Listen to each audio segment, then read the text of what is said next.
The Gotham police dragged a new patient to the island. They said he was responsible for the disappearance of hundreds of the city's vagrants.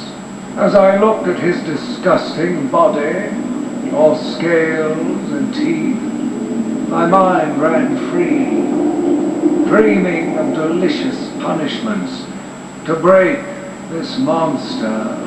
Doctors gathered around, poking it, examining, but only I knew what would cure him, once and for all.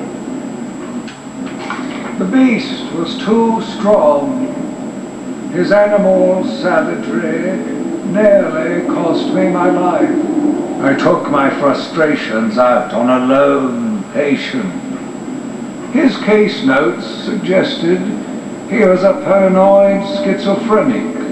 His pleas, as I beat him to death, suggested much more. His confessions were illuminating. My path was clear. Every day I found the patients more distracting. Their insane mutterings and constant twitching disgusted me. There was only one way to cure this evil. Only one way to purify the city and ensure its future. I needed to prepare myself. I needed to be ready. I had a sudden pang of conscience. I sought counsel from my priest on the choices I had made. I asked him if it was a sin to kill in order to save a life.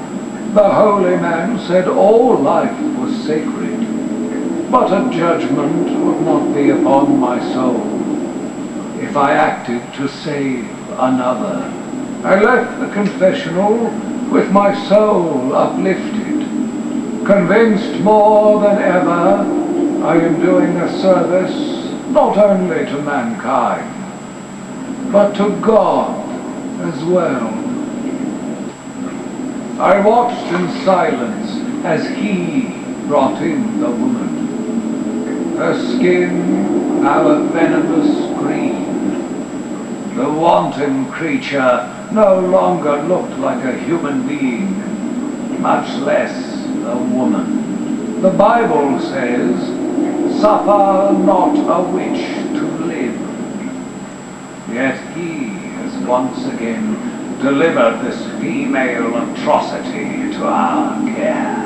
Once I have dealt with the monster, I think it will be time to see if green wood does, in fact, burn.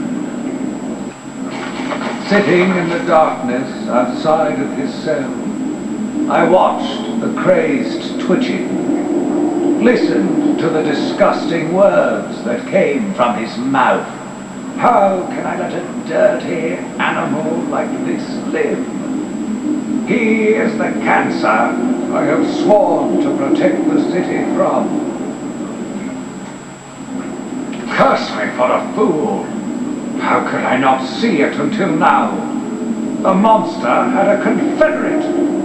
I hid in the darkness near his cell and saw with my own eyes one of the doctors whispering to him. She looked at him through the transparent barrier with tenderness, with, dare I say, desire. My skin crawled with revulsion as she kissed the glass. Fighting the urge to dash the woman's head through the glass, I let her continue. The damnable clown might have shared secrets with her that would be useful once the mad dog has been executed. I'm sure the woman will reveal what she knows to me. If not willingly, then certainly under electronic persuasion. After that, a lobotomy, I think. Unfortunate for one so young. But her lust has put the reputation of Arkham at stake. Yes, a lobotomy, the very thing. There is no other way to ensure her silence in this regrettable matter.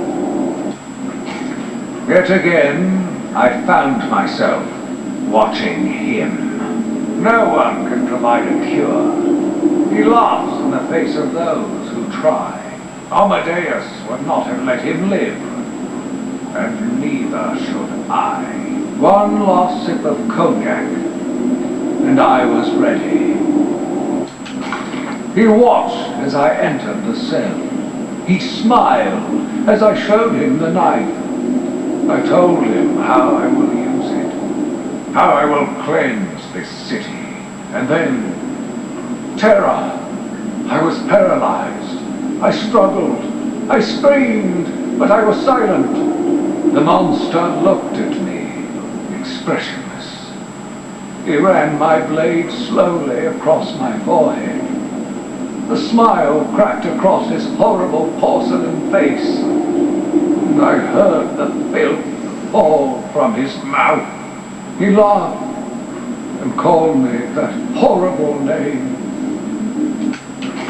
It must have been Crane, another one who doesn't deserve to live. Why do these people thrive on chaos? Joker, in particular, desired anarchy, and since his escape will no doubt wreak it upon my city, I feel this is the end for my diary. Joker will be recaptured. My story will be told. I am not afraid. If Arkham becomes my cell, then I will know I did my best. I will be remembered. I am the spirit of Amadeus Arkham. Even though Amadeus had long since passed, his spirit lived on, surviving, moving through the walls of his asylum. When it chose me, I felt proud. I was honored to continue his work, to cleanse this city.